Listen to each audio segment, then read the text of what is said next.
Hello everyone, I am Pradeep. Welcome to my YouTube channel easy to learn.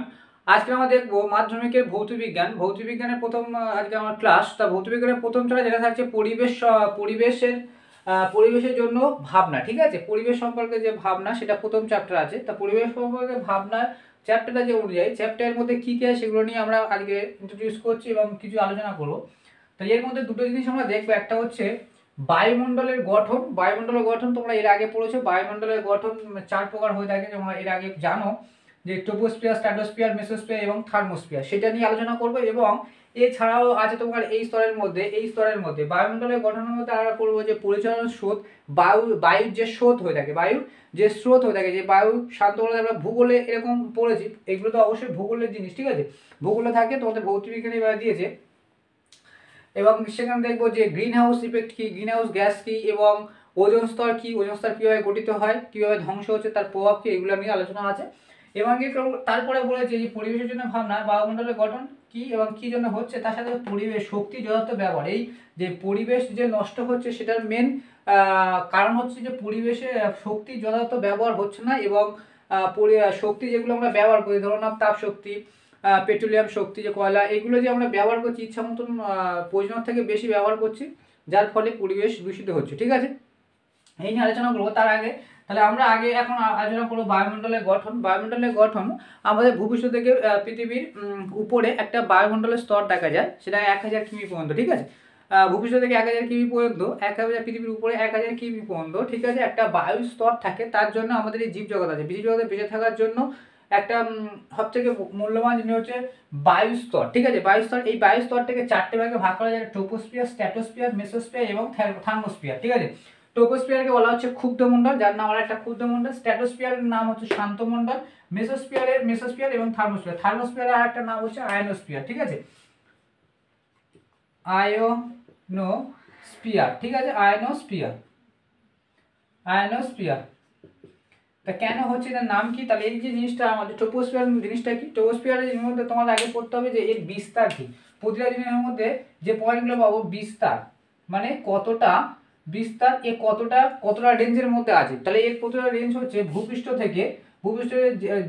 থেকে আর 10 kilometre, ভূপৃষ্ঠ থেকে 10 kilometre উপর পর্যন্ত এই স্তরটা অবস্থিত। ঠিক আছে, এই স্তরটা ট্রপোস্ফিয়ার। যেমন আমরা যে ভূপৃষ্ঠ থেকে আমাদের উপরে 10 কিলোমিটার স্তর পর্যন্ত কি বলা হচ্ছে,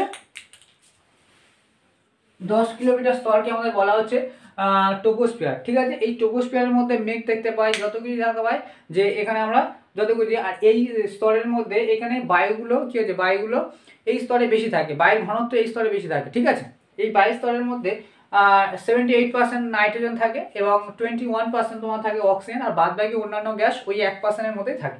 আর কোন থাকে, কার্বন ডাইঅক্সাইড থাকে। ঠিক আছে, তাহলে অক্সিজেন 21% থেকে থাকে। ঠিক আছে, আর 78% তোমার কি থাকে, নাইট্রোজেন গ্যাস থাকে। তাহলে সেগুলো ভালো করে বুঝবে, নাইট্রোজেন গ্যাস সব থেকে ভারী, তার জন্য মানে নিচে অবস্থান করে। এবং এই স্তরে মানে বলতে ট্রপোস্ফিয়ার, যেটা হচ্ছে ভূপৃষ্ঠ, যেটাতে আমরা বসবাস করছি, সেই স্তরে বায়ুর ঘনত্ব সব থেকে বেশি হয়ে থাকে। ঠিক আছে, বায়ুর যদি ঘনত্ব বেশি হয়ে থাকে, চাপও বেশি হবে। ঠিক আছে, তাহলে এর সাথে সাথে বিস্তার দেখলাম। এই যে এর উষ্ণতা কি দেখতে হবে, যে এই স্তরের উষ্ণতা, এখানে টেম্পারেচার কেমন থাকে। এখানে যে স্তরের টেম্পারেচার হচ্ছে তোমার গড়ে ভূপৃষ্ঠের কাছাকাছি গড়ে ধরে নাও 20 থেকে 30 ডিগ্রি সেলসিয়াস। কোনো জায়গায় তো গরমের সময়, আমাদের এখানে গরমের সময় ধরে নাও 40-45 ম্যাক্সিমাম চলে যাচ্ছে। এমনি শীতকাল তোমার মিনিমাম 15 চলে আসে, 11 আসে কখনো কখনো। তাহলে এই এভারেজ দেখতে গেলে ভূপৃষ্ঠের কাছে কোথাও গরম কোথাও ঠান্ডা, তাই সেরকম এভারেজ দেখতে গেলে ভূপৃষ্ঠের কাছে নর্মালি বলতে হলে প্রায় কতটা অবশ্যই লিখবে, অ্যাকচুয়ালি 20 থেকে 30 ডিগ্রি সেলসিয়াস। ঠিক আছে, 30 ডিগ্রি সেলসিয়াস হয়ে থাকে এর উষ্ণতা ভূপৃষ্ঠের কাছে। আর এর উপরে, ঠিক আছে, এর উপরে যত যাওয়া যাবে কি হবে, এর যত উপরে যাওয়া যাবে ভূপৃষ্ঠ থেকে যত আমরা উপরে উঠবো, যত আমরা উপরের দিকে যাবো, তখন কি হবে, তাপমাত্রা হ্রাস পায়। ঠিক আছে, তাহলে এই যে স্তরে তাপমাত্রা, নিচের স্তরের তাপমাত্রা বেশি, আর উপরে দেখলে তাপমাত্রা কমে। ঠিক আছে, বায়ুমণ্ডল মানে ভূপৃষ্ঠের কাছাকাছি তাপমাত্রা প্রায় গড়ে থাকে কত, 20 থেকে 30 ডিগ্রি সেলসিয়াস প্রায় থাকে। ঠিক আছে, আর এর যত উপরের দিকে ওঠা যায় তাহলে কি হয়, তাপমাত্রা কমতে থাকে। এর যত উপরে যায় এর ম্যাক্সিমাম স্তর, যে যতটা ম্যাক্সিমাম স্তর, ধরো না এই যে ম্যাক্সিমাম স্তর করি, মানে ট্রপোস্ফিয়ার ধরো না এতটা স্তর, তাহলে এই স্তর পর্যন্ত গিয়ে এ কি হয়ে যায়, এর উষ্ণতা হয়ে যায় -60 ডিগ্রি। ঠিক আছে, এর হচ্ছে মিনিমাম মানে সর্বনিম্ন তাপমাত্রা কি যে -60°C হয়ে থাকে, মানে উপরে -60° হয়ে আছে, বুঝতে পারছো, এর উষ্ণতা হয়ে থাকে, ঠিক আছে। এবার এই স্তরের হচ্ছে উষ্ণতা গেল, এইখানে বায়ুর চাপ কি হয়ে থাকে, এই পয়েন্টগুলো সব ক্ষেত্রে ইউজ হবে, ঠিক আছে। বায়ুর চাপ, এই ক্ষেত্রে বায়ুর চাপ সবসময়, এখানে বায়ুর চাপ সর্বনিম্ন বায়ুর চাপ 100 মিলিবার, 100 মিলিবার মানে বায়ুর চাপ মানে হয় মিলিবার এককে, ঠিক আছে, মিলিবার এককে, তাহলে মিনিমাম হচ্ছে 100 চাপ। আর এই চাপটা যত আমরা উপরের দিকে উঠবো, ভালো করে বুঝি, যত উপরের দিকে যাবো তত ঠান্ডা হচ্ছে, বায়ুর ঘনত্ব কমে, ঠিক আছে, বায়ুর ঘনত্ব কমে, যত ঘনত্ব কম হয় তাহলে চাপ, যদি ঘনত্ব কম হয় তাহলে বায়ুর চাপও কম হবে। আমরা জানি যে ঘনত্ব কম হলে চাপও কম হবে। আর এর ম্যাক্সিমাম তোমার ঘনত্ব হয়ে থাকে 1013, এগুলো প্রায় লিখবে, এগুলো কিন্তু যে কোনো বইতে মানে 19-20 হয়, এই যে আমরা সংখ্যাগুলো লিখছি 19-20 হয়, তাই জন্য প্রায় অবশ্যই লেখা, প্রায় ম্যাক্সিমাম কত হয়ে থাকে 1013 মিলিবার, 1013 মিলিবার এর ম্যাক্সিমাম বায়ুর চাপ হয়ে থাকে। তাহলে এই চাপ হলো বিস্তার হলো উষ্ণতা এবং চাপ হলো, এবং বায়ুর ঘনত্ব, এই জায়গায় বায়ুর ঘনত্ব সব থেকে বেশি, অন্যান্য যেসব স্থলে তার তুলনায় এখানে বায়ুর ঘনত্ব সব থেকে বেশি, ঠিক আছে। তাহলে এই যে ট্রপোস্ফিয়ার নিয়ে আলোচনা করছি, তাহলে আমাদের মেন পয়েন্টগুলো কি রাখতে হবে, যদি তোমার বলে যে বায়ুমণ্ডল সম্পর্কে একটু আলোচনা করো, তাহলে প্রতিটা এই যে 4টে স্তর আছে, 4টে স্তরের মধ্যেই প্রতিটার ক্ষেত্রেই একটা করে এই 4টে পয়েন্ট আসবে, বিস্তার, উষ্ণতা, চাপ, এর সাথে বৈশিষ্ট্য, এই স্তরে কি কি দেখা যায়, মানে এই স্তরে কি থাকে, এই স্তরে বৈশিষ্ট্য হচ্ছে, এই স্তরের বৈশিষ্ট্য হচ্ছে এই স্তরে বায়ুর ঘনত্ব সব থেকে বেশি হচ্ছে, বায়ুর ঘনত্ব বেশি হচ্ছে, এর সাথে সাথে ভালো করে বুঝো, এই স্তরে যে মেঘ দেখতে পাই, ঝড় বৃষ্টি যা কিছু হচ্ছে, প্রাকৃতিক দুর্যোগ হয়ে থাকে এই স্তরে হয়ে থাকে, ঠিক আছে, মেঘ কুয়াশা যা আমরা দেখছি এই স্তরে দেখতে পাই আমরা নিচের দিকে, তাহলে এই স্তরে সব কিছু থাকে। এই স্তরে বায়ুর ঘনত্ব বেশি হয়, ঝড় বৃষ্টি হয়ে থাকে, এর সাথে সাথে এই স্তরকে কি বলা হচ্ছে, ঝড় বৃষ্টি হওয়ার জন্য, এই স্তরে ঝড় বৃষ্টি হওয়ার জন্য একে বলা হয় ক্ষুব্ধমণ্ডল, ঠিক আছে। এই স্তরে মেঘ থাকে তোমার, বায়ুর ঘনত্ব বেশি, এবং যে চাপগুলো দেখলাম, এবং এখানে যদি ঝড় বৃষ্টি যেহেতু হয় তাই জন্য এখানে এই স্তরটাকে বলা হচ্ছে ক্ষুব্ধমণ্ডল, ঠিক আছে। এবার আমরা আলোচনা করবো স্ট্র্যাটোস্ফিয়ার, এবং এর সাথে তার একটা জিনিস বলা দরকার, এই ট্রপোস্ফিয়ারের সবথেকে উপরের স্তরকে কি বলা হয়, ট্রোপোপোজ, উপরের স্তরকে কি বলা হয়, ট্রোপোপোজ, ঠিক আছে। সব থেকে ট্রপোস্ফিয়ার যখন শেষ হতে যাচ্ছে, এই ট্রপোস্ফিয়ারের উপরের স্তর, এই উপরের স্তরকে বলা, এই স্তরকে কি বলা হচ্ছে, ট্রোপোপোজ। এই ট্রোপোপোজের গুরুত্ব হচ্ছে, এই ট্রোপোপোজ কি করে, বায়ুমণ্ডলের মধ্যে যে জলীয় বাষ্প থাকে, ঠিক আছে, বায়ুমণ্ডলের মধ্যে জলীয় বাষ্প, যেরকম শীতকালে বায়ুমণ্ডলের মধ্যে জলীয় বাষ্প কম থাকার জন্য তারা শুষ্ক লাগে, এই বায়ুর মধ্যে অবশ্যই জল থাকে অবশ্যই, ঠিক আছে, তাহলে বায়ুর মধ্যে জল অবশ্যই থাকা উচিত।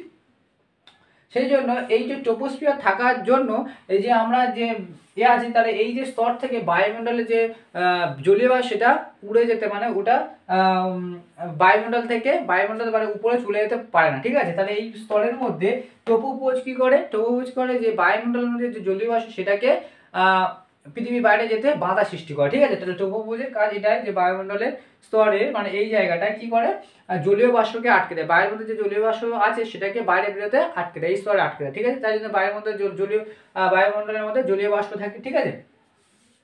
এবার তোমার স্ট্র্যাটোস্ফিয়ার বা শান্তমণ্ডল কেন বলা হচ্ছে, এই স্তরে কোনো ঝড় বৃষ্টি মেঘ কিছু নয়, এর উল্টোটাই হয়ে থাকে, ট্রপোস্ফিয়ার ঠিক উল্টো। তাহলে এরই দেখতে হবে এই স্ট্র্যাটোস্ফিয়ারের ক্ষেত্রে, এবার দেখো স্ট্র্যাটোস্ফিয়ারের ক্ষেত্রে এর কি হবে, এরও বিস্তার হবে, ঠিক আছে, এর বিস্তার দেখো, এর মধ্যে এর বিস্তার হচ্ছে, হচ্ছে 0 থেকে 10 কিমি, এটা 10 থেকে কত হবে 50 কিমি পর্যন্ত ট্রপোস্ফিয়ারে, 10 কিমি থেকে ট্রপোস্ফিয়ার পর থেকে স্ট্র্যাটোস্ফিয়ার শুরু হচ্ছে, তো ট্রপোস্ফিয়ার থেকে 10 কিমি থেকে কি হচ্ছে 50 কিমি পর্যন্ত বলা হচ্ছে ট্রপোস্ফিয়ার পরে স্ট্র্যাটোস্ফিয়ার, ঠিক আছে। এর এখানে উষ্ণতা কিরকম থাকে, এর উষ্ণতা হচ্ছে, যত আমরা দেখেছিলাম যে ট্রপোস্ফিয়ারের ক্ষেত্রে যত উপরে ঠান্ডা হচ্ছে, এর ক্ষেত্রে উল্টো হবে, যত উপরের দিকে যাওয়া যাবে তত কি হবে, উষ্ণতা টেম্পারেচার বাড়বে। তাহলে এর মিনিমাম টেম্পারেচার কত থাকে, -60, কারণ যেহেতু -60 এর শেষ, -60, আর ম্যাক্সিমাম ভ্যালু কত থাকে, ম্যাক্সিমাম, এগুলো প্রায় লিখবে, ঠিক আছে, এগুলো এক্স্যাক্টলি নয়, ঠিক আছে, কোনো বইয়ে কিছু কম বেশি থাকতে পারে, কেউ 65 দিতে পারে, ঠিক আছে, 61, 66 দিতে পারে, তাহলে এখানে প্রায় লিখবে। আর ম্যাক্সিমাম ভ্যালু হয়ে থাকে 0°C, যত তাহলে মাইনাস থেকে যত 0 দিকে যাবো তত টেম্পারেচার বাড়ছে, তাহলে ম্যাক্সিমাম ভ্যালু 0° টেম্পারেচার হয়ে থাকে, ঠিক আছে, সেলসিয়াস টেম্পারেচার হয়ে যায়। এখানে বায়ুর চাপ কিরকম হয়ে থাকে, বায়ুর চাপ এখানে তোমার এখানে তো বলছিল 100 মিলিবার থেকে 100 মিলিবার থেকে 1 মিলিবার হয়ে থাকে 1 মিলিবার ঠিক আছে। 100 মিলিবার থেকে 1 মিলিবার মানে টেম্পারেচার মানে বায়ুর চাপ কমতে থাকে, অ্যাকচুয়ালি বায়ুর ঘনত্ব এখানে কম। এখানে কিছু পরিমাণ কি পাওয়া যায়, এখানে ওজোন স্তর ওজোন গ্যাস পাওয়া যায় ঠিক আছে। এই স্তরে স্ট্র্যাটোস্ফিয়ার স্তরে ওজোন গ্যাস পাওয়া যায়, ওজোন গ্যাস 90%, স্ট্র্যাটোস্ফিয়ারে 90% কি পাওয়া যায়, ওজোন গ্যাস। ওজোন গ্যাসের সংখ্যা হচ্ছে O3 কে বলা হয় যে ওজোন গ্যাস ঠিক আছে। এই নিয়ে আলোচনা করবো। তাহলে ওজোন স্ট্র্যাটোস্ফিয়ারে ধরে নাও প্রায় বললাম যে প্রায় 15 থেকে 35 কিমি, এ তো কত থেকে 10 থেকে তোমার হচ্ছে 10 থেকে তোমার 50 পর্যন্ত আছে, তার মধ্যে 15 থেকে 35 কিমি রেঞ্জের মধ্যে কি থাকে, ওজোন গ্যাস থাকে ঠিক আছে। 90% ওজোন স্তর এর মধ্যেই থাকে স্ট্র্যাটোস্ফিয়ারের মধ্যে। এর মধ্যে অক্সিজেন কিছু পরিমাণ অক্সিজেন বায়ু থাকে ঠিক আছে, অক্সিজেন গ্যাস থাকে, এবং এখানে যে গ্যাসগুলো থাকে খুবই হালকা হয়ে থাকে, মানে বায়ুর ঘনত্ব কম। যেহেতু চাপ কমে যাচ্ছে 100 মিলিবার থেকে 1 মিলিবার হয়ে যাচ্ছে, মানে বায়ুর চাপ কমে যাচ্ছে ঠিক আছে, বায়ুর ঘনত্ব কম হয়ে থাকে। এর বৈশিষ্ট্য কি, এখানে তোমার এই স্ট্র্যাটোস্ফিয়ারে কি হয়, এখানে এই যে স্ট্র্যাটোস্ফিয়ার এখানে যে প্লেনগুলো জেট প্লেন বা বেলুন ওড়ানো হয়ে থাকে ঠিক আছে, বেলুন ওড়ানোর কাজে ব্যবহার করা হয়ে থাকে ঠিক আছে, বেলুন ওড়াতে এখানে ব্যবহার হয়ে থাকে। যে জেট প্লেনগুলো চলাচল করে এই স্তরেই চলাচল করে স্ট্র্যাটোস্ফিয়ারে, যে আমরা প্লেনগুলো দেখছি সেগুলো কোন স্তরে চলাচল করে, স্ট্র্যাটোস্ফিয়ার স্তরে, কারণ এখানে মেঘ থাকে না, ঝড় বৃষ্টি বায়ুর কোনো ঝঞ্ঝা নেই, তাই জন্য উপর থেকেই চলে ঠিক আছে, এই শান্ত মন্ডল। তাই জন্য এখানে ঝড় বৃষ্টি কিছু না হওয়ার জন্য এই স্তরকে কি বলা হচ্ছে, শান্ত মন্ডল। যে প্রাকৃতিক দুর্যোগ কিছুই এই স্ট্র্যাটোস্ফিয়ারে দেখা যায়, তাই এটাকে বলা হচ্ছে শান্ত মন্ডল। তাই জন্য তাহলে এখানে পরীক্ষা আসতে পারে যে স্ট্র্যাটোস্ফিয়ার স্তরে প্লেন বা বেলুন কেন চলে, তাহলে এখানে বলতে হবে যে এখানে মেঘ কুয়াশা ঝড় বৃষ্টি প্রাকৃতিক দুর্যোগ এখানে দেখা যায় না, তাহলে এই স্তরটা শান্ত থাকে, তার নাকি শান্তমণ্ডল বলা হয়। তাই জন্য এখানে প্লেন বা যেসব বেলুন যেগুলো হয় ওড়াতে সাহায্য, যে দেখো যে মানুষ যে প্লেন টাইপের যেগুলো হয়ে থাকে সেগুলো এখানে ওড়ানো হয়ে থাকে ঠিক আছে স্ট্র্যাটোস্ফিয়ারে। এবার দেখবো মেসোস্ফিয়ার কল থেকে, এবার মেসোস্ফিয়ারের হচ্ছে তোমার এই বিস্তারও লিখতে হবে, যে বিস্তারটা হচ্ছে তোমার একই ক্ষেত্রে 4টে পয়েন্ট থাকবে। বিস্তার হচ্ছে তোমার 50 থেকে কত হবে, 50 থেকে 90 কিমি পর্যন্ত প্রায় ঠিক আছে, প্রায় অবশ্যই লিখবে, প্রায় 50 থেকে 90 কিমি পর্যন্ত বিস্তার এই স্ট্র্যাটোস্ফিয়ার মানে মেসোস্ফিয়ারের উপর থেকে 50 থেকে 90 কিমি পর্যন্ত। এর উষ্ণতা কি হয়ে থাকে, এখানে উষ্ণতা হ্রাস হয়ে থাকে ঠিক আছে, এখানে উষ্ণতা হ্রাস হতে থাকে। এখানে 0 ডিগ্রি থেকে যত উপরে 0 ডিগ্রি সেলসিয়াস থেকে এখানে 0 ডিগ্রি সেলসিয়াস থেকে এখানে হয়ে যায় -60 ডিগ্রি ঠিক আছে, -65 ডিগ্রি হয়ে থাকে ঠিক আছে, -65 ডিগ্রি এরকম হয়ে থাকে।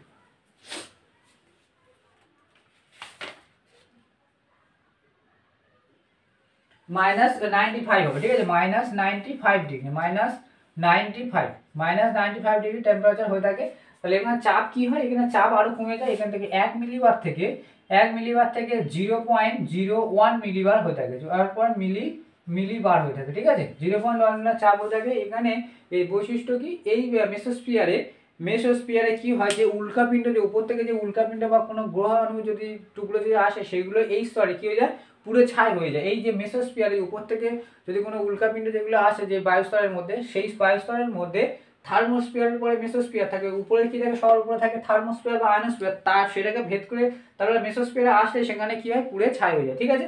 এখানে যায় বায়ুর চাপ কম মানে বায়ুর চাপ কম হয়ে থাকে এখানে ঠিক আছে, এটাকে মেসোস্ফিয়ার বলছে। এবং এর মিলিমান কত, এর বৈশিষ্ট্য বুঝতে পারছো।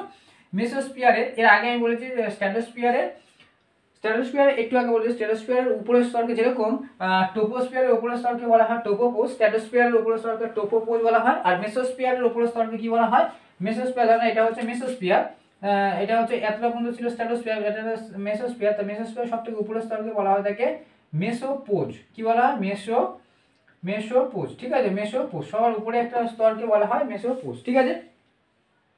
তাহলে থার্মোস্ফিয়ার বা আয়নোস্ফিয়ার, থার্মোস্ফিয়ার হচ্ছে এর কিলোমিটার হচ্ছে মানে ব্যাপ্তি হচ্ছে বিস্তার হচ্ছে তোমার এখানে 90 থেকে 700 কিমি, সব থেকে বেশি ঠিক আছে, 700 কিমি পর্যন্ত। উষ্ণতা কি হয়ে থাকে, এখানে উষ্ণতা যত উপরের দিকে যাওয়া যায় তত কি উষ্ণতা বাড়তে থাকে, -95 থেকে প্রায় 1500 সেলসিয়াস হয়ে থাকে ঠিক আছে। এটা হচ্ছে মাইনাস থেকে, এটা হচ্ছে থেকে ঠিক আছে, এটা 2 এখানে মাইনাস নয়, 1500 মানে 15 -15 -45 95 ডিগ্রি থেকে আর এদিকে প্লাস, এটা হচ্ছে প্লাস 2 মানে সেলসিয়াস আর বাড়তে তাপমাত্রা বা উষ্ণতা বাড়তে থাকে, ঠিক আছে। এখানে চাপ কি হয়ে থাকে, চাপ বায়ুর চাপ খুবই কম থাকে, এখানের মধ্যে বায়ু থাকেই না বলতে গেলে। এর মধ্যে কিছু বায়ু থাকে, নাইট্রোজেন থাকতে পারে, নাইট্রোজেন এরকম থাকে। তাহলে এখানে চাপ হয়ে থাকে এখানে 0.1 মিলিবার থেকে আস্তে আস্তে কমতে কমতে শূন্য হয়ে যায়, ঠিক আছে। আস্তে আস্তে কমতে কমতে বায়ুর চাপ থাকে না, এখানে ধরতে পারে বায়ু থাকেই না, ঠিক আছে। বায়ুস্তর থাকে না, এটাকে থার্মোস্ফিয়ার বলে। এখানে যে বায়ুমণ্ডলের যে কণাগুলো থাকে, অবশ্যই কিছু বায়ু থাকে, সেই বায়ু কণাগুলো আয়নিত অবস্থায় থাকে এই স্তরে যে আমরা বেতার যে সংযোগগুলো দেখে থাকি, বেতার সংযোগ যে উপরে যে আমরা স্যাটেলাইটে যে করছি, যে ওয়েবগুলো মানে আমরা যে নিচে থেকে যে স্যাটেলাইট উপরে প্রতিস্থাপন করছি, এই স্তরে করা হয়ে থাকে আয়নোস্ফিয়ার, ঠিক আছে। আর এই স্তরে বায়ুর কণাগুলো আয়নিত অবস্থা থাকার জন্য, হওয়ার জন্য একে আয়নোস্ফিয়ার বলা হয়ে থাকে, ঠিক আছে। থার্মোস্ফিয়ার স্তরে বায়ু খুবই কম থাকে, কিন্তু বায়ুর কণাগুলো কি অবস্থা থাকে, আয়নিত অবস্থা তোমরা জানো, প্লাস মাইনাস যখন কণাগুলো এরকম থাকে, যেগুলো আমরা এরপরে করব। তাহলে এই যে আয়নোস্ফিয়ার মানে বায়ু কণাগুলো আয়নিত অবস্থা থাকার জন্য একে আয়নোস্ফিয়ার বলা হচ্ছে। এবং এই স্তরে কি করা হয় থাকে, এই স্তরে তোমার থার্মোস্ফিয়ার এখানে থার্মোস্ফিয়ারকে আয়নোস্ফিয়ার কেন বলা হচ্ছে সেটাকে বুঝতে পারলে, ঠিক আছে। এটা হলো তোমার ধরো বায়ুমণ্ডলের সংকৃত বিবরণ, এবং তোমরা বই পড়ছো সেটাকে বুঝতে পারবে। এবারে আমরা আসবো বায়ুমণ্ডলের মধ্যে একটা আছে পরিচলন স্রোত, ঠিক আছে। পরিচলন স্রোত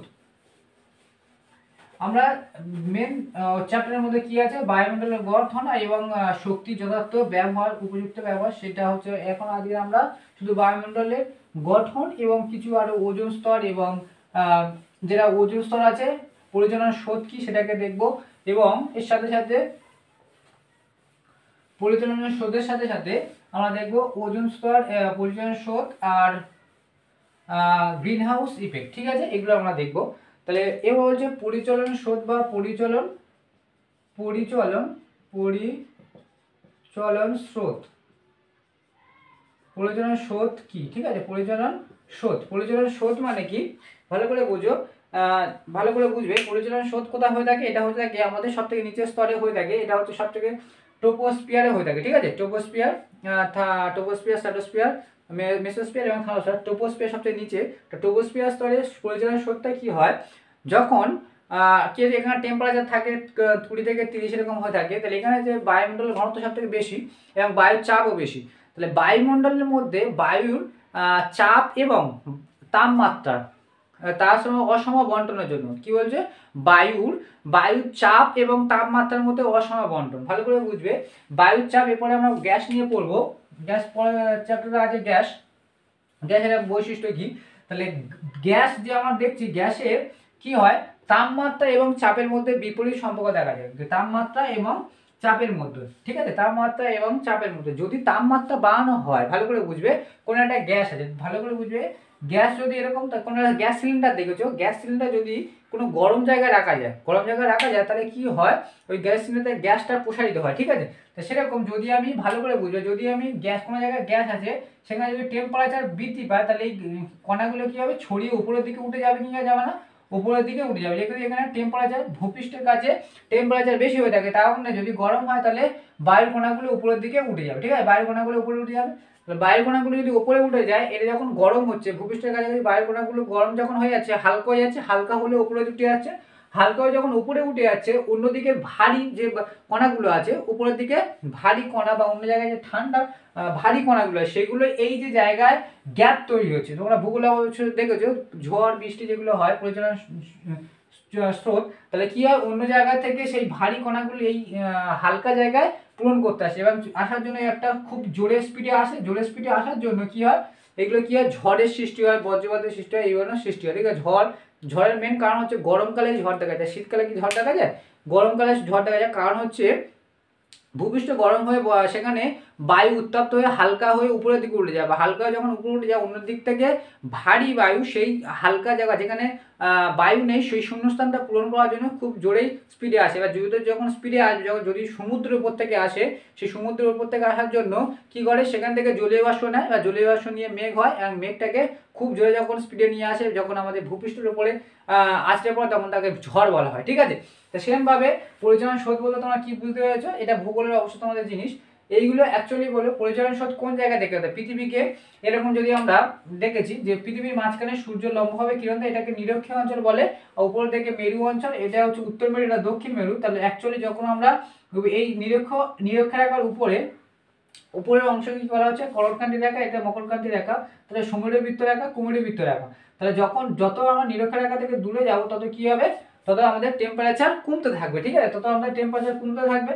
তো সেম ভাবে নিরক্ষরেখা অঞ্চলে যদি লম্বভাবে সবসময় যদি কিরণ পড়ে, তাই এখানে বায়ু সবসময় গরম থাকবে এবং সেই বায়ু হালকা হয়ে সবসময় উপরের দিকে উঠে থাকবে। তাই না নিরক্ষ অঞ্চলে বেশিরভাগ কি দেখা যায়, বৃষ্টিপাত দেখা যায় এবং সেই সাথে ঝড় বৃষ্টি দেখা যায়। ঠিক আছে, নিরক্ষ অঞ্চলে কেন বৃষ্টিপাত হয়, কারণ হচ্ছে এখানে সবসময় লম্বভাবে সূর্য কিরণ দেওয়ার জন্য বায়ু হালকা হয়ে উপরের দিকে উঠে যায়। বায়ু যে তাপমাত্রার জন্য বায়ু হালকা হয়ে উপরে উঠে যায়, তখন সেখানে চাপ ঘাটতি হয়ে থাকে। তাহলে অন্য দিক থেকে বায়ু এসে সেই জায়গা পূরণ করে এবং সেই জন্য পরিচালন স্রোত হয়ে থাকে। ঠিক আছে, পরিচালন স্রোতটা বুঝতে পেরেছো? এবার আমরা দেখবো ওজোন স্তর। ঠিক আছে, ওজোন গ্যাস। ঠিক আছে, ওজোন গ্যাসটা খুবই ভাইটাল জিনিস। যে ওজোন স্তর ব্যাপারটা কি সেটাকে তোমরা জানো। এই যে ওজোন গ্যাসটা তোমাদের কোন স্তরে দেখা যায়? ওজোন গ্যাসের ওজোন গ্যাস যেটাকে বলা হয় O3। ঠিক আছে, O3 কে বলা হয় ওজোন গ্যাস। তো এবার ভালো করে দেখবে ওজোন গ্যাস কোন স্তরে দেখা যায়। আমরা বায়োমেটার 3টে স্তর দেখলাম, 3টে স্তরের মধ্যে 4টে স্তর দেখলাম। 4টে স্তরের মধ্যে যে স্ট্র্যাটোস্ফিয়ার, ট্রোপোস্ফিয়ার বা যে স্ট্র্যাটোস্ফিয়ার দেখা যায়, যেটা হচ্ছে 20 থেকে 50 কিমির মধ্যে, যেটাকে বললাম একটু আগে, তার মধ্যে 90% এই ওজোন গ্যাস থেকে থাকে। ঠিক আছে, ওজোন স্তর থেকে থাকে। কত ডিগ্রি উষ্ণতায়, মানে কত ডিগ্রি রেঞ্জে, মানে বললাম প্রায় 15 কিমি থেকে 35 কিমি এই অঞ্চল জুড়ে, মানে এতটা অঞ্চলের মধ্যে কি থাকে, এই ওজোন স্তর দেখা যায়। এটা কার মধ্যে দেখা যায়, কোন বায়ুস্তরের মধ্যে দেখা যায়? স্ট্র্যাটোস্ফিয়ার। ঠিক আছে, স্ট্র্যাটোস্ফিয়ারের মধ্যে দেখা যায়,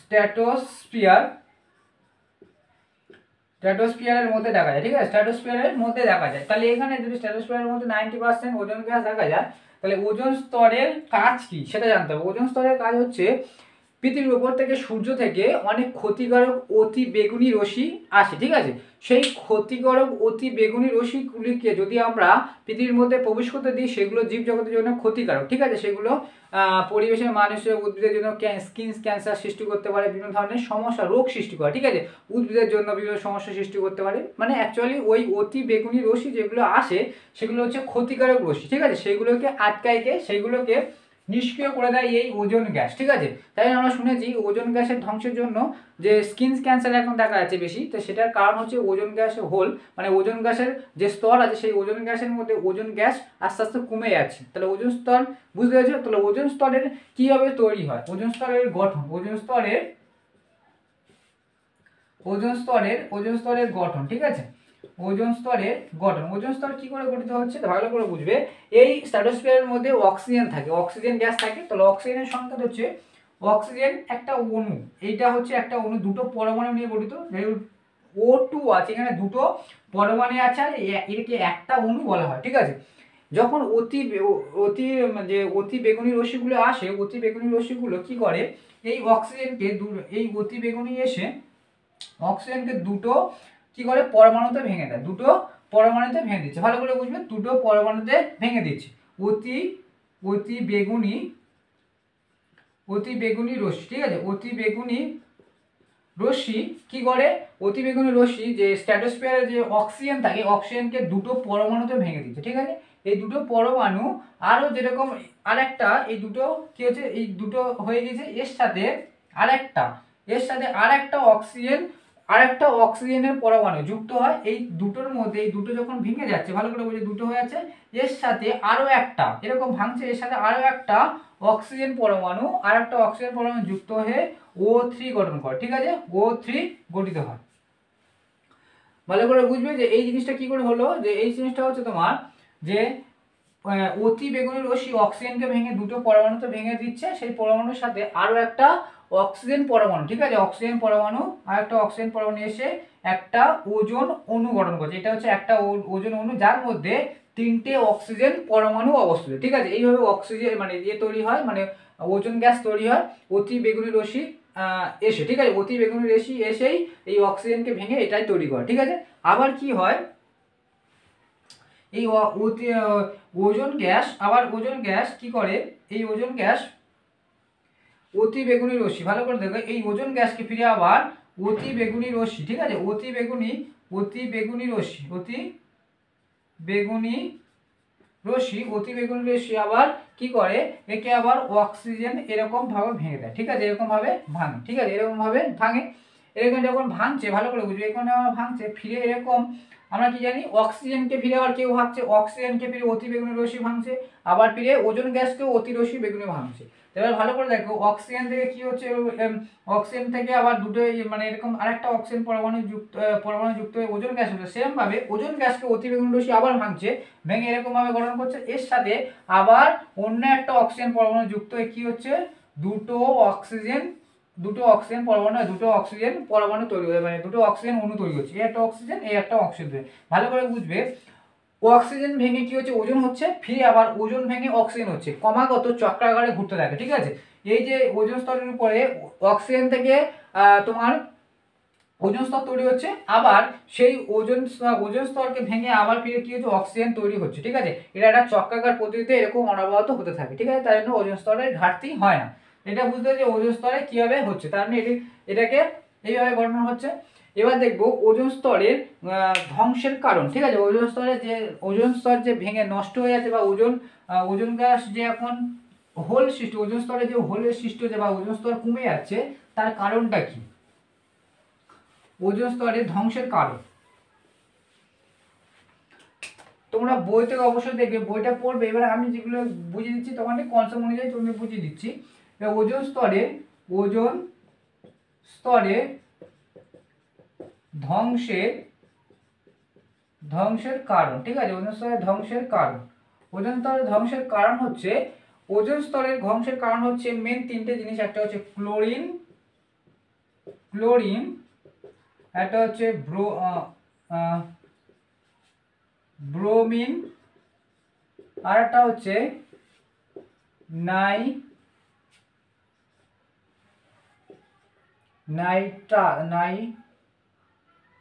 নাইট্রিক অক্সাইড, ঠিক আছে, নাইট্রিক অক্সাইড, ঠিক আছে, নাইট্রিক অক্সাইড, ঠিক আছে, নাইট্রিক অক্সাইড।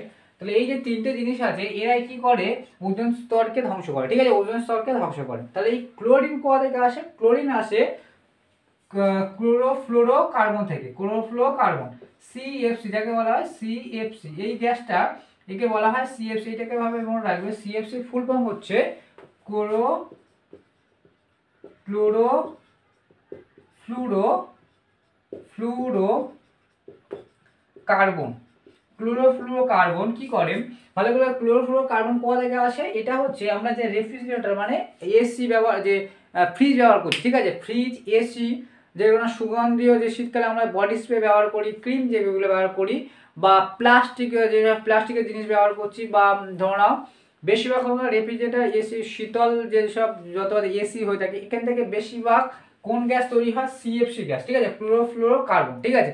এই ক্লোরোফ্লুরোকার্বন কি করে, ভালো করে দেখবে, এই ক্লোরোফ্লুরোকার্বন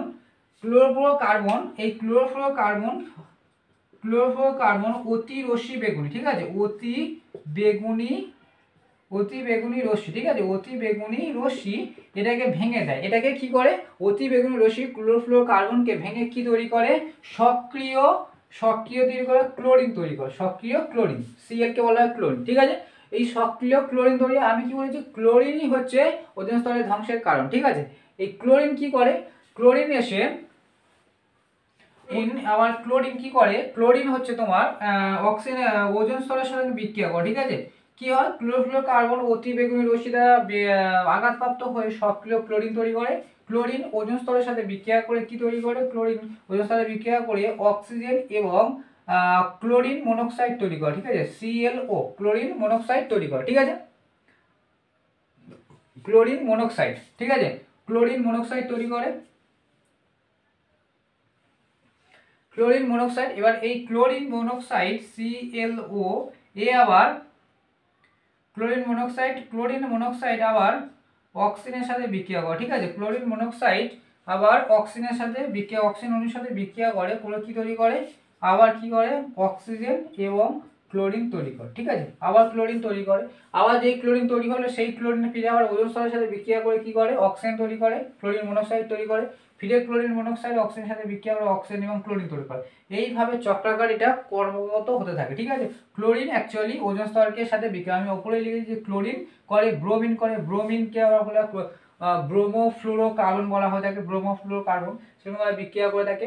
আর একটা জিনিস হয়ে থাকে নাইট্রিক অক্সাইডের সংখ্যা হচ্ছে NO, ঠিক আছে, নাইট্রিক অক্সাইড, ঠিক আছে, এ আবার বিক্রিয়া করে। এটা তোমার বুঝতে হবে যে CFC হচ্ছে ক্লোরোফ্লুরোকার্বন, যেটাকে অতি বেগুনি রশ্মি এসে একে সক্রিয় একে ভেঙে দেয়, একে ভেঙে কি তৈরি করে, সক্রিয় ক্লোরিন তৈরি করে, ক্লোরিন এসে আবার ওজোন স্তরের সাথে বিক্রিয়া করে, ওজোন স্তরের সাথে বিক্রিয়া করে অক্সিজেন এবং ক্লোরিন মনোক্সাইড তৈরি করে, ক্লোরিন মনোক্সাইড। এই ক্লোরিন মনোক্সাইড ফিরে আবার অক্সিজেনের সাথে বিক্রিয়া করে, ক্লোরিন এবং অক্সিজেনের সাথে অক্সিজেন তৈরি করে, ঠিক আছে, অক্সিজেন তৈরি করে। এবার আমরা দেখবো নাইট্রিক অক্সাইড কি করে, যে উপরে যে স্ট্র্যাটোস্ফিয়ার স্তরে যে প্লেনগুলো চলে, ঠিক আছে, জেট প্লেনগুলো চলছে সেগুলো কি করবে, নাইট্রিক অক্সাইড নির্গত করে, নাইট্রিক জেট প্লেনগুলো চলছে সেখান থেকে নাইট্রিক অক্সাইড বেরোচ্ছে। সেই নাইট্রিক অক্সাইড কি করে, নাইট্রিক অক্সাইড তোমার ওজোন স্তরের সাথে বিক্রিয়া করে, ঠিক আছে, ওজোনের সাথে বিক্রিয়া করে, নাইট্রিক অক্সাইড বিক্রিয়া করে কি করে, NO2 তৈরি করে, ঠিক আছে, NO2 প্লাস অক্সিজেন, ঠিক আছে, NO2 প্লাস অক্সিজেন তৈরি করে, ঠিক আছে, নাইট্রোজেন ডাইঅক্সাইড তৈরি করে। তাহলে ক্লোরিন আবার নাইট্রিক অক্সাইড ওজোন স্তরের সাথে বিক্রিয়া করে নাইট্রোজেন ডাইঅক্সাইড এবং অক্সিজেন তৈরি করে। নাইট্রোজেন ডাইঅক্সাইড আবার অক্সিজেনের সাথে বিক্রিয়া করে, ঠিক আছে, নাইট্রোজেন ডাইঅক্সাইড আবার অক্সিজেনের সাথে বিক্রিয়া করে কি তৈরি করে, ফিরে আবার NO2 তৈরি করে, ঠিক আছে, NO2 তৈরি করে, ফিরে আবার নাইট্রিক অক্সাইড হচ্ছে না, ফিরে আবার নাইট্রিক অক্সাইড তৈরি হচ্ছে। তাহলে প্রথমে কি হচ্ছে, নাইট্রোজেন ডাইঅক্সাইড অক্সিজেনকে মানে একে ভেঙে দিচ্ছে, ওজনের সাথে বিক্রিয়া করে ওজনকে ভেঙে কি তৈরি করছে, ওজনকে ভেঙে দিচ্ছে, দেখো ওজনের সাথে বিক্রিয়া করছে, ওজনকে ভেঙে দিয়ে নাইট্রোজেন ডাইঅক্সাইড তৈরি করছে, এবং সেই নাইট্রোজেন ডাইঅক্সাইড থেকে আবার তোমার কি হচ্ছে, নাইট্রোজেন ডাইঅক্সাইড অক্সিজেন তৈরি হচ্ছে, ফিরে নাইট্রোজেন ডাইঅক্সাইড অক্সিজেনের সাথে বিক্রিয়া করে কি তৈরি হচ্ছে, নাইট্রোজেন, ফিরে নাইট্রিক অক্সাইড তৈরি করছে, নাইট্রিক অক্সাইড তৈরি ফিরে অক্সিজেন তৈরি করে, ঠিক আছে। তাহলে এইভাবে করতে করতে এটা ক্রমাগত চক্রাকার করতে থাকে। আবার একটা আছে নাইট্রাস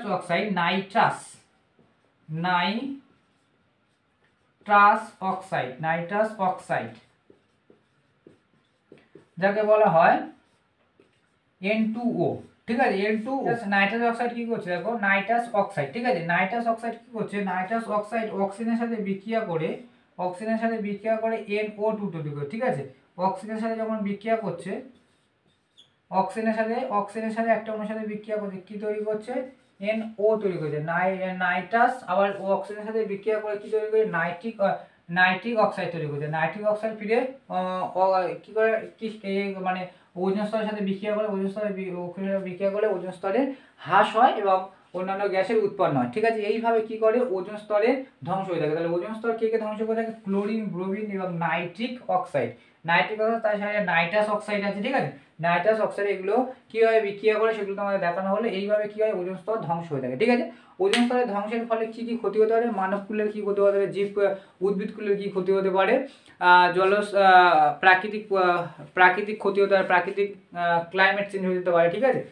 তার সাথে জলজ উদ্ভিদ যেগুলো আছে তাদেরও ক্ষতি হতে পারে। কারণ হচ্ছে অতি বেগুনি রশ্মি যদি আসে, যেগুলো মানুষের বা প্রাণীজ যে তাদের ক্যান্সার সৃষ্টি হচ্ছে, বিভিন্ন ধরনের রোগ সৃষ্টি, জীবাণু সৃষ্টি করে, ঠিক আছে। সেই সাথে যাতে উদ্ভিদদের কি করে, সেই সব রশ্মিগুলো বিভিন্ন ধরনের রোগ মানে ওদের মতো রোগ সৃষ্টি করে এবং তাদের কি করে ফুল ফোটার টাইম চেঞ্জ করে দেয়, এইভাবে বিভিন্ন ধরনের ক্ষতি সৃষ্টি করে থাকে, ঠিক আছে। এগুলো ওজোন স্তরের ক্ষতিকারক প্রভাব, ঠিক আছে। ক্ষতিকারক প্রভাবের সাথে সাথে এবার আমরা দেখব ওজোন স্তর দেখলাম, এবার আমরা দেখব গ্রিন হাউস ইফেক্ট। ঠিক আছে, গ্রিন হাউস গ্যাস কি?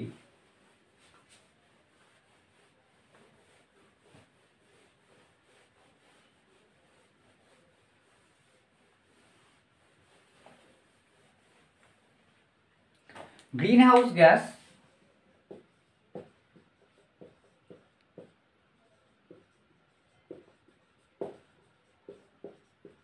গ্রিন হাউস গ্যাস, ঠিক আছে, গ্রিন হাউস গ্যাসটা কি? গ্রিন হাউস ইফেক্ট বা গ্রিন হাউস গ্যাস নয়, গ্রিন হাউস ইফেক্ট। ঠিক আছে, গ্রিন হাউস ইফেক্ট, গ্রিন হাউসটা কি সেটাকে আমরা আলোচনা করব। ঠিক আছে, প্রথমে হচ্ছে গ্রিন হাউস।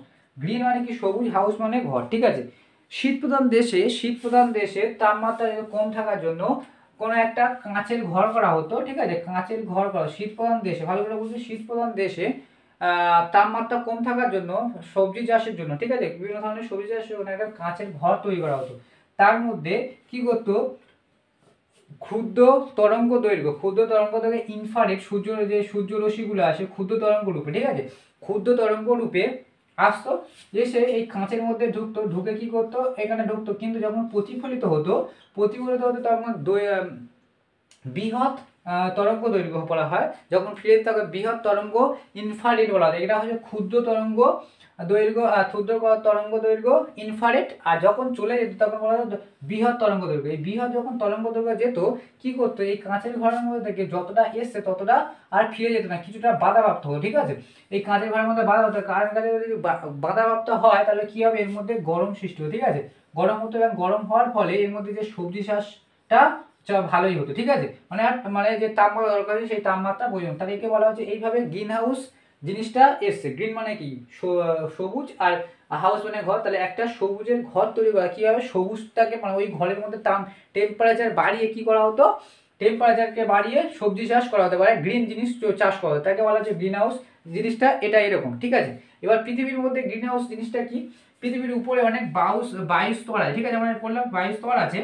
যখন সূর্যরশ্মি, ভালো করে বুঝবে, সূর্যরশ্মি যখন ক্ষুদ্র তরঙ্গ রূপে আসে, এসে যখন আমাদের ফিরে যাওয়ার সময় দীর্ঘ তরঙ্গ রূপে যখন দীর্ঘ তরঙ্গ ইনফ্রারেড রূপে ফিরে যায়, তখন উপরে কিছু কিছু গ্যাস থাকে যেগুলো কি করে? এই স্তরকে বাধাপ্রাপ্ত করে। এই স্তরকে মানে এই যে তার যে বিকিরণ করে চলে যাচ্ছে তাকে বাধা দেয়। তাকে বাধা দিলে কি হবে? এই যে নিচের জায়গাটা কি হবে? গরম হবে, কি হবে না? গরম হবে, টেম্পারেচার বাড়বে। ঠিক আছে, এইভাবে টেম্পারেচার বাড়ে। এবার ভালো করে দেখবে, গ্রিন হাউস থাকা উচিত, কিন্তু সবকিছু একটা রেঞ্জের মধ্যে থাকা ভালো। ঠিক আছে, ধরো নাও সূর্য থেকে যতটা তাপমাত্রা এসে যদি বিকিরণ করে চলে যায়, তাহলে খুব ঠান্ডা হয়ে যাবে। যেরকম কি হয়ে থাকে মরুভূমিতে, খুব গরম আর খুব ঠান্ডা হয়ে থাকে। কিন্তু যদি ভূমিতে যখন জলবসতি বাস করছে, সেখানে কি যেরকম যতটা তাপমাত্রা যদি ততটা চলে যায়, তাহলে কি হবে? সেখানে প্রাণী আর বাঁচবে না। ঠিক আছে, কিছুটা কি করে? বায়ু স্তর অবশ্যই এই যে বিকিরণ করছে তাকে বাধা দেওয়া উচিত, তবে তো নিচে গরম থাকবে না। কিন্তু এই যে বায়ু, যে উপরে যে বায়ুগুলো, যের মধ্যে যে বায়ুগুলো আছে, সেটা হচ্ছে carbon die oxide, methane CH4, জলীয় বাষ্প আছে, তারপরে জলীয় বাষ্প আছে, CFC আছে, তারপরে আছে nitrous oxide, N2O, nitrous oxide আছে। ঠিক আছে, জলীয় বাষ্প, H2O, জল। ঠিক আছে, জলীয় বাষ্প এইগুলো আছে। কি করে? এগুলো যদি নির্দিষ্ট মাত্রায় থাকে, কি হয়? একটা নির্দিষ্ট মাত্রার মধ্যে এই যে বিকিরণকে বাধা দেওয়া ভালো। কিন্তু যদি এই গ্যাসগুলোর অত্যাধিক বৃদ্ধি ঘটে, এইসব গ্যাসগুলো যদি অত্যাধিক বৃদ্ধি ঘটে, তাহলে কি হবে? এই তাপমাত্রাকে আরো বেশি বাধা দেবে। যদি বেশি বাধা দেয়, কি হবে? এই জিনিসটা আরো আমাদের মানে ভূপৃষ্ঠ আরো বেশি গরম হয়। সেই জন্য আস্তে আস্তে ভূপৃষ্ঠে কি হচ্ছে? তাপমাত্রা বৃদ্ধি পাচ্ছে। তাপমাত্রা বৃদ্ধি পাচ্ছে। ঠিক আছে, তাপমাত্রা বৃদ্ধি পাওয়ার জন্য, তাই জন্য আমাদের গ্রিন হাউস যে বলা হচ্ছে গ্রিন হাউস ইফেক্ট পৃথিবীতে বৃদ্ধি পাচ্ছে। ঠিক আছে, green house effect green house বৃদ্ধি পাচ্ছে কারণ যেরকম গ্রিন হাউস জিনিসটা কি হয়েছে? গ্রিন হাউসটা করা হয়েছিল যে তাপমাত্রাকে আটকানোর জন্য, কিন্তু সেই জিনিসটা পৃথিবীর উপরে আছে। ধরো না, পৃথিবীর উপরে ওরকম কোনো একটা চাদর দেওয়া আছে, বিভিন্ন ধরনের গ্যাস আছে, সেই গ্যাসগুলো বাঁধা দেয়। কিন্তু একটা সময় পর্যন্ত বাঁধা দেওয়া ভালো, কিন্তু যদি এই গ্যাসগুলি অত্যাধিক বৃদ্ধি পায়, তাহলে কি হবে? এই তাপমাত্রা আরো বেশি করে বাঁধা দেবে। বেশি করে বাঁধা দিলে কি হবে? পৃথিবীর তাপমাত্রা আরো বেশি বৃদ্ধি পাবে। ঠিক আছে, বেশি বৃদ্ধি পেলে কি হবে? পৃথিবী গরম হবে, এবং পৃথিবী যদি গরম হয়, যে বায়ুগুলো আছে, ঠিক আছে, আন্টার্কটিকা মহাদেশে সমুদ্র কুমেরুতে যে হিমবাহ চাপ আছে সেগুলোকে ধ্বংসপ্রাপ্ত হবে এবং জলস্তর বৃদ্ধি হবে। জলস্তর বৃদ্ধি পেলে সেই সাথে সাথে জলস্তর বৃদ্ধি হলে যে ক্লাইমেট পরিবর্তন হবে, ঠিক আছে। অত্যাধিক ঝড় বৃষ্টি হবে, যেগুলো মানে প্রাকৃতিক দুর্যোগ অবশ্যই দেখা যায় টেম্পারেচার যদি বৃদ্ধি পায়, ঠিক আছে। তাতে যে এখন যে টেম্পারেচার বৃদ্ধি পাওয়ার জন্য যখন বিভিন্ন সময় বিভিন্ন ধরনের আগের তুলনায় এখন ঝড় বৃষ্টি বেশি হচ্ছে, ঝড়টা বেশি হচ্ছে, ঠিক আছে। জলস্তর বৃদ্ধি পাচ্ছে, খরা সৃষ্টি হচ্ছে, কোথায় যেখানে বৃষ্টি হওয়ার দরকার নয় সেখানে বৃষ্টি হচ্ছে, ঠিক আছে। এটা হচ্ছে প্রাকৃতিক কারণের মধ্যে পড়ছে। গ্রিন হাউস জিনিসটা কি বুঝতে পেরেছো?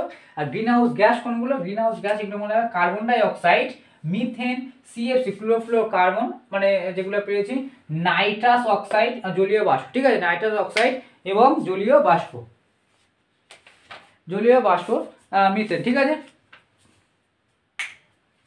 এবার ভালো করে দেখো গ্রিন হাউস ইফেক্ট, যে গ্রিন হাউস গ্যাসকে কমানোর উপায় কি? গ্রিন হাউস গ্যাসকে কমানোর উপায় হচ্ছে যে এই গ্যাসগুলো কোথা থেকে উৎপত্তি হয় সেগুলোকে দেখতে হবে। উৎপত্তিকে যদি আমরা কমিয়ে দিই, ধরো না বলছি যে সিগারেট খেলেই ক্যান্সার হয়, ঠিক আছে, ধূমপান করলে ক্যান্সার বা রোগ হচ্ছে, তা যদি সরকার ধূমপান প্রোডাকশনটা যদি বন্ধ করে দেয় তাহলে কি ধূমপান আর করবে? তাহলে কোনো সময় হবে না, কিন্তু সেটা তো করা হচ্ছে না। সেরকম ভাবে যেই জিনিসগুলো তৈরি হচ্ছে carbon die oxide, methane, CFC, nitric oxide, জলীয় বাষ্প অবশ্যই থাকা উচিত। দেখবে গরম যখন বর্ষাকাল হয় দেখবে গুমোট একটা ভাব থাকে, তখন গুমোট ভাব কারণ থাকে, কারণ হচ্ছে বর্ষাকালে বাতাসের মধ্যে জলীয় বাষ্পটা বেশি থাকে, আর জলীয় বাষ্প যদি বেশি থাকে সে কি করতে, সে তাপমাত্রাকে আটকে দেয়, ঠিক আছে। সেরকম ভাবে কার্বন ডাই অক্সাইডকে কমাতে হবে, মিথেন গ্যাসকে কমাতে হবে, সিএফসি কারণকে কি করতে হবে, যেগুলো আমরা যেরকম গরমকালে প্রচুর এখন এসির ব্যবহার হচ্ছে, ঠিক আছে, যত এসি ব্যবহার করবে, ফ্রিজের ব্যবহার করবে, যত ক্রিম প্লাস্টিক এগুলো ব্যবহার করে এইগুলো থেকে কি হয়, সিএফসি ক্লোরোফ্লোরোকার্বন তৈরি হয়, ঠিক আছে। এইসব ক্লোরোফ্লোরোকার্বন তৈরি হচ্ছে। মিথেন কিভাবে তৈরি হয়? মিথেন হচ্ছে কোনো পচা গন্ধ, মানে বিভিন্ন ধরনের পচা জায়গা, গার্বেজ জায়গা, ঠিক আছে, গার্বেজ জায়গা থেকে মিথেন গ্যাস তৈরি হয়, ঠিক আছে। যেরকম ধরো না কয়লা খনি থেকে প্রচুর মিথেন গ্যাস উৎপন্ন হয়, যেখানে নোংরা জিনিস হয়ে থাকে, কোনো কিছু জড়ো হয়ে যাচ্ছে, অনেকদিন পচছে, সেই সব জায়গাগুলো থেকে কি হয়, মিথেন গ্যাস তৈরি হয়, নোংরা জায়গা, ঠিক আছে। গার্বেজ জায়গা থেকে মিথেন মানে থাকলে সেখানে মিথেন তৈরি হয়, ঠিক আছে, নোংরা পচে যেগুলো থেকে মিথেন তৈরি হয়, তাহলে সেটা আমরা কি করব, মিথেন গ্যাস না তৈরি হয় সেই জায়গা পরিষ্কার রাখবো, পরিচ্ছন্ন রাখবো, তাই সেগুলো করতে হবে। কার্বন ডাই অক্সাইড তোমরা জানো গাড়ি ঘোড়া চলছে, যে আমরা যে প্রতিনিয়ত যে গাড়ি ঘোড়ার ব্যবহার অত্যাধিক করছি এবং যেসব পেট্রোলিয়াম জাত পদার্থ ব্যবহার করছি, ধরো না পেট্রোল, ডিজেল, কেরোসিন যেগুলো আমরা ব্যবহার করছি অত্যাধিক, গাড়ি এখন তো দেখছো প্রচুর গাড়ি হচ্ছে, তো যত গাড়ি ব্যবহার করবে, পেট্রোলে যখন ব্যবহার করবে তখন কি হবে, কার্বন ডাই অক্সাইড ব্যবহার হবে, কার্বন ডাই অক্সাইড গ্যাস বেরোবে। সেই জন্য এখন বিদ্যুৎ চালিত বা সৌরশক্তি, অপচলন শক্তির উপরে বিশেষ নজর দেওয়া হচ্ছে, ঠিক আছে।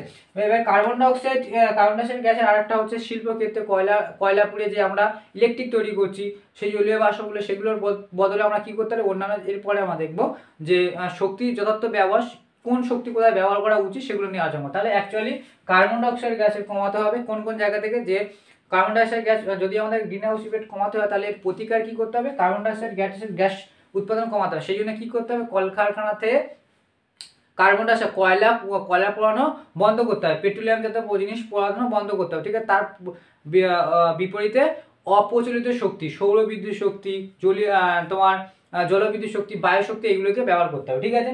সিএফসি এইগুলো এসির ব্যবহার কম করতে হবে, রেফ্রিজারেটরের ব্যবহার কম করতে হবে। নাইট্রাস অক্সাইড জমিতে প্রচুর, যদি এখন থেকে জমিতে প্রচুর নাইট্রোজেন ব্যবহার করা হয়ে থাকে, ঠিক আছে, নাইট্রোজেন ব্যবহার করা থাকে, নাইট্রোজেনের ব্যবহার কমাতে হবে। মিথেনও গার্বেজ পরিষ্কার পরিচ্ছন্ন রাখতে হবে, এইভাবে করলে আমরা কি হবে, এর প্রতিকার থেকে আমরা রক্ষা পাবো, ঠিক আছে। আজকের এই পর্যন্ত থাকলো। এরপরে নেক্সট যেগুলো আছে যে শক্তির যথার্থ ব্যবহার সেটা আমরা দেখবো। আমার ভিডিও যদি ভালো লেগে থাকে অবশ্যই লাইক, শেয়ার এবং সাবস্ক্রাইব করবেন। দেখার জন্য অবশ্যই সবাইকে থ্যাংক ইউ।